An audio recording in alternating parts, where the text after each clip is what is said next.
செய்ய என்ன தடை இருக்கு?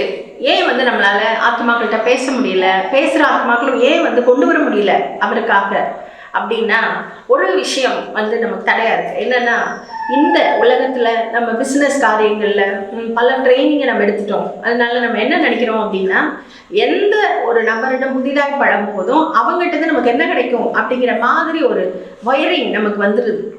அந்த விஷயத்திலேயே பழகி பிஸ்னஸை செல் பண்ணுறதுலேயே நம்முடைய மனது, நம்முடைய மூளை செயல்பட ஆரம்பிச்சிட்டதுனால நம்ம இப்படியே மற்றவங்களுக்கு ஆத்மாக்களுக்கு சொல்லும் போதும் அப்படி ஒரு ஒயரிங் இருக்கிறதுனால அது உண்மையான ஒரு அழைப்பாய் அவங்களுக்கு தெரிவதில்லை. அவங்க அதை கண்டுபிடிச்சிடுறாங்க, ஏதோ பிரதிபலனுக்காக தான் நம்மகிட்ட வர்றாங்க அப்படிங்கிற மாதிரி. ஸோ இதில் முக்கியமான தடை இதுதான் பாருங்களேன். உண்மை, தாழ்மை, அன்பு, எதையும் எதிர்பார்க்காம ஏசு கொடுத்த மாதிரி எந்த ஒரு பிரதிபலனை எதிர்பார்க்காம செஞ்சாதான் அது ஊழியமாய் அமைகிறது. அப்படிதான் நம்ம ஆத்துமாக்களை சபைக்குள்ளே கொண்டு வர முடியும்.